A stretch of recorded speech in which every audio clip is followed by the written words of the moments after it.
Hello friends, welcome to my channel. இன்றைக்கி வந்துட்டு எங்கள் வீட்டில் என்ன டின்னர்னு பார்த்தீங்கன்னா தக்காளி குழம்பும் இட்லியும் தாங்க. அந்த தக்காளி குழம்பு நான் எப்படி வைப்பேன்னு வந்து பார்க்கலாங்க.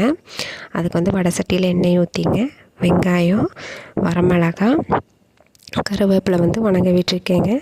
அப்புறம் கொத்தமல்லி 1 ஸ்பூன், சீரகம் வந்து ஒரு 1/2 ஸ்பூன், சோம்பு கொஞ்சமாக ஒரு 1/4 ஸ்பூன், ஒரு சின்ன துண்டு பட்டை, 1 கிராம்பு போட்டிருக்கேங்க.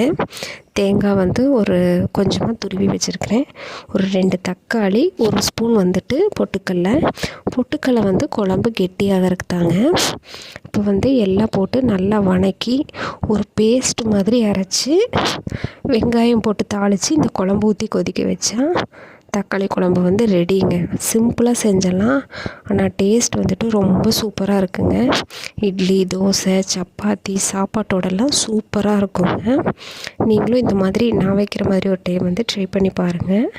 தக்காளி வந்துட்டு குழம்பு குவான்டிட்டி நிறைய வைக்கிறப்போ எண்ணெயில் வதக்கி, அதாவது நம்ம குழம்பு அரைச்சிட்டு தாளிக்கிறப்போ ஒரு தக்காளி வந்து அதோட வணக்கியுமே வந்து சேர்த்திக்கலாங்க. அதுவுமே டேஸ்ட்டாக இருக்குங்க. 2 இட்லி சாப்பிட்ற இடத்துல வந்துட்டு பார்த்துட்டிங்கன்னா இந்த குழம்பு இருந்தால் 4 இட்லி சாப்பிடுவாங்க. அவ்வளோ டேஸ்ட்டாக இருக்குங்க. ரொம்ப சிம்பிளாக சீக்கிரம் செஞ்சிடலாம். நமக்கு அந்த வெங்காயம் தொளிக்கிற நேரம் மட்டும்தாங்க இதுக்கு டைமு. மற்றபடி சீக்கிரமாக வந்து இந்த குழம்பு வச்சிடலாங்க. ரொம்ப சூப்பராக இருக்குங்க. இட்லியில் குழம்பு வந்து நிறைய ஊற்றி சாப்பிட்ணுங்க. அவ்வளோ டேஸ்ட்டாக இருக்குங்க. நீங்களும் இந்த மாதிரி ஒரு டைம் ட்ரை பண்ணி பாருங்கள். வீடியோ பிடிச்சிருந்தா லைக் பண்ணுங்கள். பாய்.